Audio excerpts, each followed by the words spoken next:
দর্শক বন্ধুরা, বাংলাদেশের গাইবান্ধার পলাশবাড়ী উপজেলায় একটি মন্দির, একটি নির্মাণাধীন মন্দির, সেটিকে কেন্দ্র করে বিভিন্ন মহল থেকে বিভিন্ন ধরনের উস্কানি দেওয়া হচ্ছে।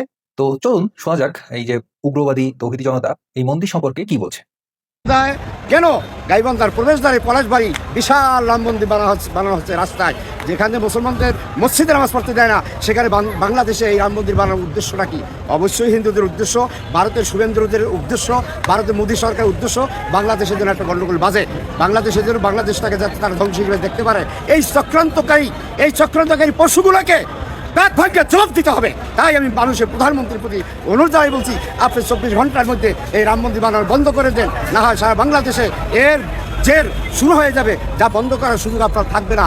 মেহেরবানি করে এখানে অলসতা আপনি করবেন না। আজকে বাইতুল মোকাররমের সামনে আমি বেলায়েত হোসেন আল ফিরোজী জাতীয় ইমাম সমাজের মহাসচিব প্রতিবাদ জানাতে বাধ্য হলাম। মেহেরবানি আপনি 24 ঘন্টার মধ্যে রাম মন্দির বানানো বন্ধ করে দেন, অন্যথায় সারা বাংলাদেশে বিশাল বড় একটা জ্ঞানজাম লেগে যাবে, যেটা আপনি কোনো সময় বন্ধ করতে পারবেন না। তাই রাম মন্দির বন্ধ করুন। তীব্র প্রতিবাদ জানাই। রাজনৈতিক তো দর্শক দেখতে পাচ্ছেন কি ধরনের হুমকি, কি ধরনের উস্কানি কিন্তু দেওয়া হচ্ছে একটি মন্দিরকে কেন্দ্র করে। বাংলাদেশে লক্ষ লক্ষ মসজিদ আছে, লক্ষ লক্ষ মাদ্রাসা আছে, সেই সব মাদ্রাসায় প্রতিনিয়ত বলাৎকারের ঘটনা ঘটে, কিন্তু এই ধরনের মোল্লাদের সে সময় কিন্তু খুঁজে পাওয়া যায় না।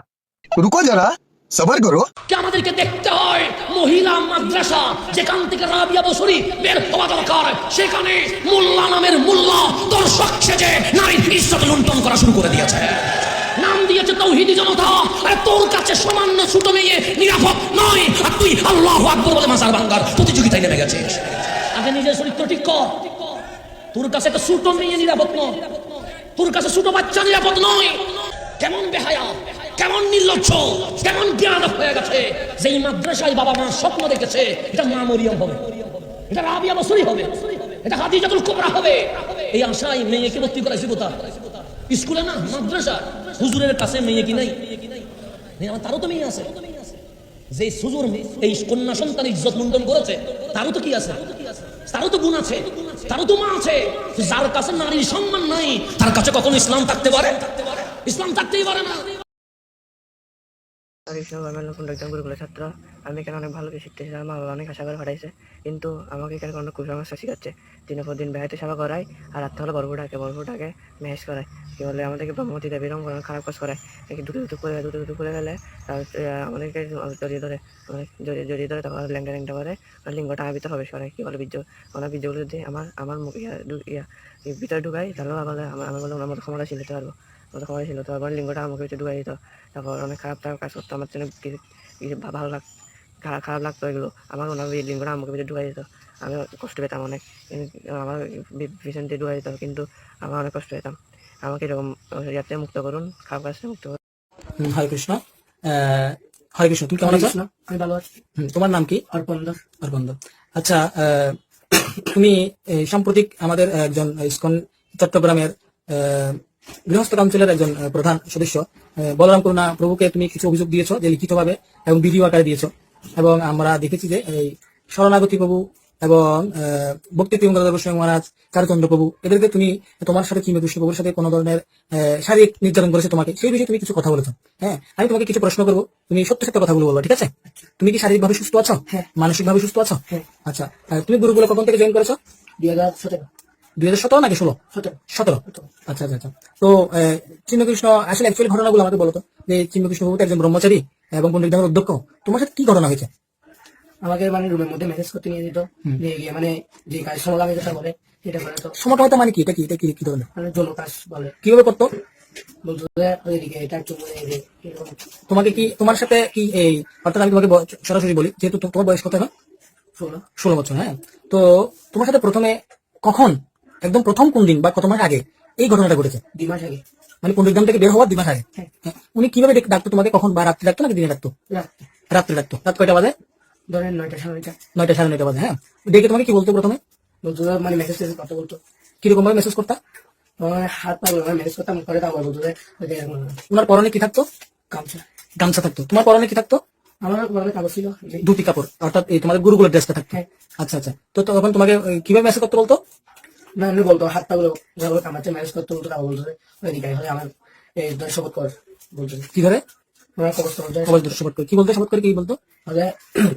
যে আমার সাথে এগুলো করতো তো এগুলো কাউকে বলবি না, এগুলো মানে কোনগুলো কি করতো? মানে যে খারাপ কাজগুলো করতো সেগুলো কাউকে যেন না বলতো। আচ্ছা আচ্ছা, খারাপ কাজগুলো কি তুমি কি ওকে করতা নাকি ও তোমাকে করতো? ও আমাকে করতো। তোমাকে করতো না মানে তোমার সাথে কতবার হয়েছে এরকম?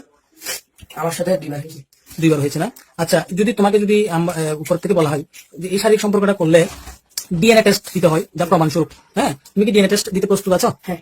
আচ্ছা আচ্ছা, ঠিক আছে। আরেকটা বিষয় হচ্ছে যে এখন তুমি বলবা যে কখনো তুমি কি ওকে করেছো বা তোমার জননেন্দ্রিয়ের মধ্যে মানে অর্থাৎ ধরেছে কখনো ও? হ্যাঁ হ্যাঁ হ্যাঁ হ্যাঁ, আচ্ছা ঠিক আছে। আচ্ছা, তোমার সাথে এই যে এই অবৈধ কর্মগুলো ঘটেছে তুমি কি আর স্থানীয় কর্মকর্তাদেরকে জানিয়েছো? হ্যাঁ, আমি জানিয়েছিলাম তিরুকে। আচ্ছা আচ্ছা আচ্ছা, তিরুপতি প্রভুকে জানিয়েছো? অর্থাৎ তিরুপতি প্রভু তখন পুণ্যের ধামে ছিল? ধামে ছিল। তখন তিরুপতি প্রভু কি বলেছে তোমাদেরকে? বলতো যে যেগুলো আমি জানি না, আমি এরকম শুনি না দুনিয়া। তারপর অনেকদিন ধরে এরকম বলতেছে উনি আমাকে বলতে সত্যি এগুলো কিভাবে জানাচ্ছে। আমি একবার মানে শিবতার কথা বলতেছে একটু মধ্যে শুনেছিলাম। আচ্ছা আচ্ছা, পরবর্তীতে তোমরা কোথায় গিয়েছো? রংপুর চলে গিয়েছে। মহারাজকে সমস্ত কিছু বলেছো? আমাকে যে কথাটা বলছো সেম কথাটা কি মহারাজকে বলেছো? হ্যাঁ। ওনারা কি কোনো ধরনের শ্রীকৃষ্ণ প্রভুর বিরুদ্ধে স্টেপ নিবে এরকম আশ্বাস দিয়েছে তোমাকে? এরকম বলেনি, বলতো যে এগুলো খারাপ কথাগুলো বাদ দাও এরকম বলছিল মহারাজ। আচ্ছা আচ্ছা আচ্ছা, অর্থাৎ তোমাকে কোনো ধরনের আশ্বাস দেয়নি। আচ্ছা, সাম্প্রতিক চারুচন্দ্র প্রভু তোমার থেকে স্টেটমেন্ট নিয়েছে, তুমি কি ওনাকে সবকিছু বলেছো? হ্যাঁ বলেছি। উনি কি আশ্বাস দিয়েছে তোমাদেরকে? উনি কিছু বলেনি, তেমন পরে দেখা যাবে, এরপর আর অনেকজনকে দেখেছে দেখে এরপর। আচ্ছা আচ্ছা, ঠিক আছে। এখন তোমার সাথে যে চিন্ময় কৃষ্ণ প্রভু শারীরিক সম্পর্ক এবং তোমাকে অনেক নির্যাতন করেছে, বলাৎকার যাকে বলা হয়, যেটাকে সমকামিতা বলা হয়, হ্যাঁ, তো এগুলোর কি তুমি কি বিচার চাও?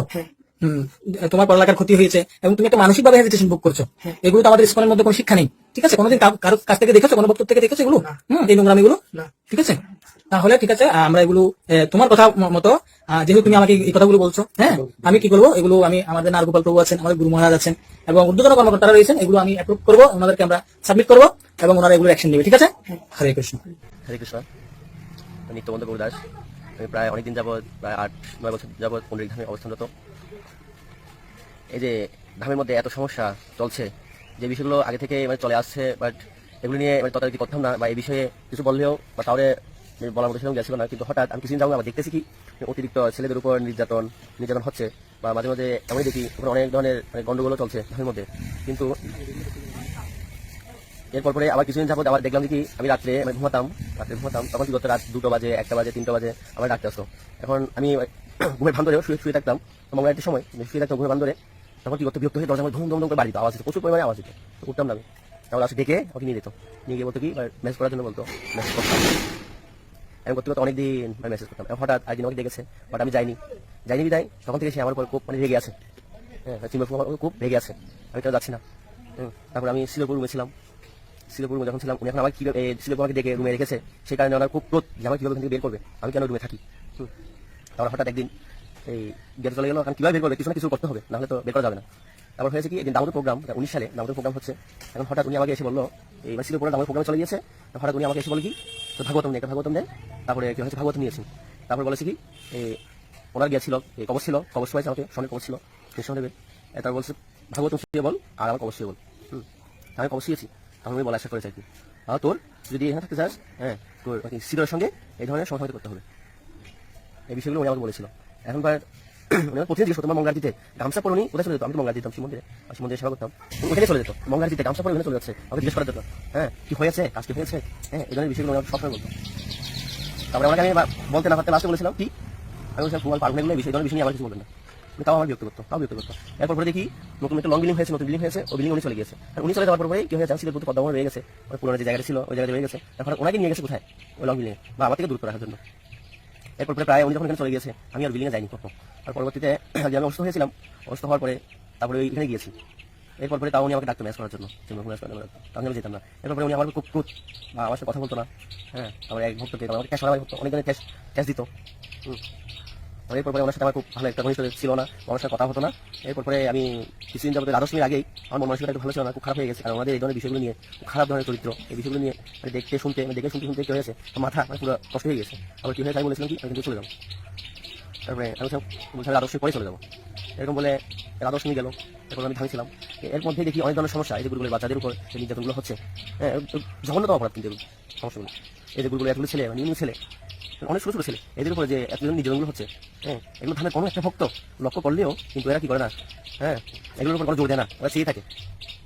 কারণ ধর্মের যে ভক্তগুলো আছে ওগুলো হচ্ছে পদের লালসায় সবাই আমরা মোহিত হয়ে গেছে, ওদেরকে পদ দিবে, হ্যাঁ, একজনকে প্রেসিডেন্ট বানাবে, একে সেক্রেটারি বানাবে ধর্মের, হ্যাঁ, সবাই এই বিষয়গুলোর প্রতি কি হয়ে গেছে, মোহিত হয়ে গেছে। এই কারণে এই ছোট ছোট বাচ্চাদের নির্যাতন চলতেছে, হ্যাঁ, ওরা কোনোই কিছু বলে না। এই ছোট ছোট বাচ্চাদের কি হয়েছে, বাচ্চাগুলো এখানে দিয়েছে কি জন্য, লেখাপড়া করার জন্য।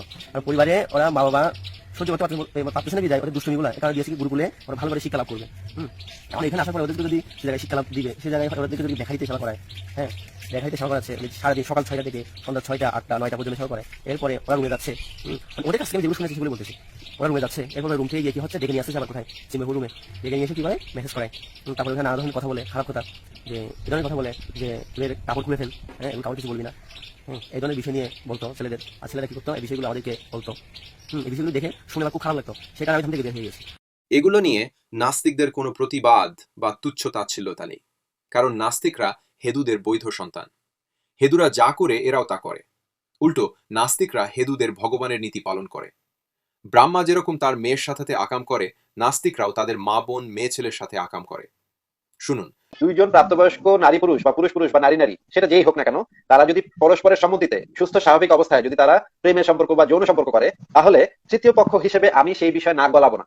এখন তারা ভাই বোন হোক বা মা বোন হোক বা বাপ মেয়ে হোক বা আত্মীয় স্বজন হোক বা পাড়া প্রতিবেশী হোক, এখন তারা ভাই বোন হোক বা মা বোন হোক বা বাপ মেয়ে হোক বা আত্মীয় স্বজন হোক বা পাড়া প্রতিবেশী হোক, সেটা দিয়ে আমার কাছে যায় আসে না। কারণ হচ্ছে আমি তো তৃতীয় পক্ষ, আমি তাদের ব্যক্তিগত বিষয়ে নাক গলাবো না। কেউ দুইজন মানুষ যদি সম্মত হয়, কোনো ধরেন একটা পরিবারে একটা ছেলে তার বোনের সাথে বা মায়ের সাথে বা যার সাথে ইচ্ছা করুক, সেটা ভাই আমাদের বিবেচ্য বিষয় না, সেটা তাদের ব্যক্তিগত বিষয়। যদি দুজন মানুষ প্রাপ্তবয়স্ক হয় এবং দুজন মানুষ যদি সম্মতি দেয়, তাহলে যে কেউ যে কাউকে বিয়ে করতে পারবে।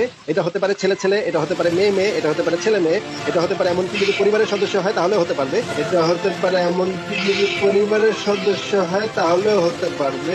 আপনারা সবার সাথে সেক্স করতে পারবেন, এটা আপনাদের সভ্যতার একটা অন্যতম লক্ষণ। আপনাদের ভিতরে একমত হয়, দুজন যদি প্রাপ্তবয়স্ক এবং একমত হয়, হ্যাঁ ভাইয়া, খুব আপনাদের লজিকটা খুব সুন্দর। তাতে কোনো সমস্যা দেখি না। একমত হইলে আপনার আল্লাহ মাফ করুক, আপনার মাদারের সাথে আপনি করতে পারেন। কত সুন্দর যুক্তি আপনাদের, অসাধারণ।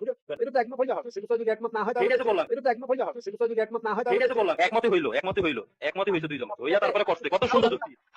এবার শুন তার চেলা কি বলে। আমি প্রশ্ন করছি যে আপনার নাস্তিকবাদের স্ট্যান্ডার্ড অনুযায়ী আপনি একজন নাস্তিক হিসেবে আপনি যদি নিজের মায়ের সাথে, নিজের বাবার সাথে, নিজের বোনের সাথে, নিজের ভাইয়ের সাথে সেক্স বা সমকামিতা করতে চান, আপনি কি করতে পারবেন নাকি পারবেন না? এটার অ্যানসারটা দেন, এরপরে আপনি আমাকে বাকি প্রশ্ন করেন।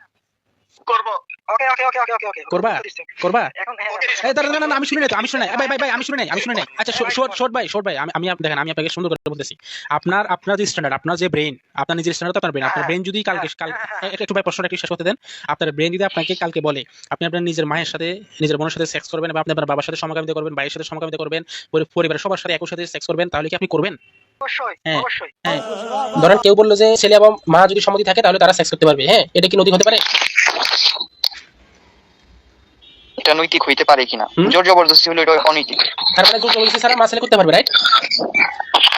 অবশ্যই। আচ্ছা, তাহলে আপনার যদি কখনো আপনার মার সাথে করার ইচ্ছা থাকে এবং আপনার মা যদি সম্মতি দেয়, তাহলে আপনি আপনার মার সাথে সেক্স করবেন, রাইট? অবশ্যই। ওয়াও, কি সুন্দর নৈতিকতা, নাইস। নাস্তিকরা কত বড় লেভেলের শয়তান, লুচ্চা, লম্পট, আকাইম্মা চিন্তা করে দেখেন। নিজ মায়ের সাথে ছিহ, আস্তাগফিরুল্লাহ, ছিহ। কোথায় মায়ের সাথে পবিত্র সম্পর্ক, আর এরা কোথায় নিয়ে গেল? এরা নাকি সত্যবাদী, যুক্তিবাদী। এরা হলো লুচ্চা, লম্পট, চরিত্রহীন মানুষরূপী জানোয়ার। এরা এগুলো নিয়ে বলে না, কারণ এরা এগুলো করে। হেদুদেরগুলোও বলে না, কারণ এরা আর হেদুরা সেম। সো নাস্তিকরা নিজের চরিত্র ঠিক কর দেন, অন্য কাউকে নিয়ে তুচ্ছ করিও। এবার শুনি নাস্তিক আকাইমা হেদুদের চাকতে গিয়ে কি বলে। একটি মন্দির, সেটি একটি ধর্মীয় প্রতিষ্ঠান। তো হিন্দু সনাতনী ধর্মাবলম্বীদের কাছে, তাদের কাছে কিন্তু এটি একটি পবিত্র স্থান। বাংলাদেশের মুসলিমদের কাছে যেরকম মসজিদ একটি পবিত্র স্থান, সেরকম সনাতনীদের কাছে মন্দির একটি পবিত্র স্থান।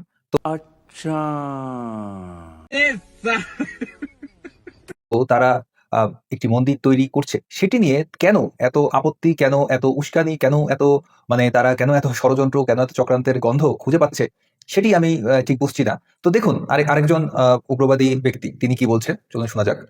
এখন বাংলাদেশে পলাশবাড়িতে এই রামের মূর্তি বানাচ্ছে, এটা গুড়িয়ে দাও। বাংলাদেশে রাষ্ট্রীয়ভাবে মন্দির গুড়িয়ে দাও, রাষ্ট্রীয়ভাবে। আরএসএস করছে, রাষ্ট্রমদত দিচ্ছে। বিএনপি করছে, রাষ্ট্রপতি বলছে। হাইকোর্ট বলছে হ্যাঁ এখানে একটা শিবের মন্দির আছে, খতিয়ে দেখো। এই অজুহাতে 300-500 বছরের মসজিদ গুড়িয়ে দেওয়া হচ্ছে। বাংলাদেশে রাষ্ট্রীয়ভাবে মন্দির গুড়িয়ে দেওয়া হোক।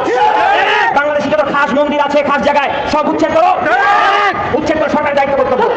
বাংলাদেশে আর একটা মন্দিরের অনুমোদন দেওয়া হবে না। মন্দির অনুমোদন দেওয়া সরকারের দায়িত্ব কর্তব্য নয়, সমস্ত মন্দিরকে উচ্ছেদ করা দেয়া মন্দির অনুমোদন দেয়া যাবে না, যাবে না, যাবে না।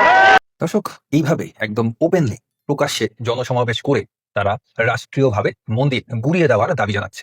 ভাবা যায়, একটি বাংলাদেশ নাকি একটি ধর্মনিরপেক্ষ রাষ্ট্র, বাংলাদেশ নাকি একটি অসাম্প্রদায়িক রাষ্ট্র, সেখানে শুধুমাত্র তারা সংখ্যায় অধিক হওয়ার কারণে, সংখ্যা গুরু হওয়ার কারণে তারা অন্য ধর্মের মানুষকে তাদের ধর্মীয় স্বাধীনতা পালন করতে দেবে না। কিন্তু তারা যখন অন্য দেশে যাবে যেখানে তারা সংখ্যালঘু, তখন কিন্তু তারা নিজেদের ধর্মীয় স্বাধীনতার ব্যাপারে একদম টনাটন থাকবে। মানে তারা তাদের ধর্মীয় স্বাধীনতা তারা আদায় করে নেবে, কিন্তু তারা যেসব জায়গায় সংখ্যায় অধিক আছে সেসব জায়গায় তারা অন্য ধর্মের মানুষকে কোনোভাবেই তারা তাদের ধর্মীয় স্বাধীনতা পালন করতে দিবে না। দেখলেন তো, হেদুদের চাকতে চাকতে বাংলাদেশে কি ঘটতেছে সেটার খবর নাই। এত বড় বোকাচোদা সে। চট্টগ্রামের নন্দনকানন এলাকায় ইসকন সংখ্যালঘু হেদুরা সাধারণ হেদুদের জায়গা দখল করে নিয়ে যাচ্ছে, এ নিয়ে এই বোলোদের কোনো ভিডিও নাই, কোনো বার্তা নাই। কিন্তু রাম মন্দিরের বিরুদ্ধে কথা বলায় এর বেশ উঠে গেছে। ভারত রংপুরকে দখল করার জন্য আপ্রাণ চেষ্টা চালাচ্ছে। সেখানকার হেদুরা রাম মন্দির বানাচ্ছে, তারপর সেটা দখল করার প্ল্যান বানাচ্ছে। আর এসএস এর সদস্য গোবিন্দ প্রামাণিক বলে সে অখণ্ড ভারত চায়, মানে বাংলাদেশকে ভারতের অংশ বানাতে চায়। এগুলো নিয়ে এই নাস্তিক ছাগুর কোনো প্রতিবাদ নেই। এগুলোকে সে সমর্থন করে, কারণ হিন্দু ধর্ম নাস্তিক ধর্ম সেম, সব কাজই জায়েজ। যা দেখালাম, ভারত নাস্তিকদের জন্য সেরা দেশ, কারণ সেখানে মুসলমান নিপীড়ন করা হয়, মসজিদ ভাঙা হয়, মুসলমানদেরকে মেডিকেলে পড়তে দেওয়া হয় না, চিকিৎসাও দেওয়া হয় না। এরা খুশি কারণ ইসলাম আর মুসলিম হেদুদের আর নাস্তিকদের মতো আকামোকে কুকামোকে সমর্থন করে না। নাস্তিকরা চায় নারীরা বিকিনি পরে ঘুরুক, ইসলাম অ্যালাউ করে না, তাই তারা ইসলামের বিরোধিতা করে। হেদুদের প্রতি নাস্তিকদের দরদ এ কারণেই।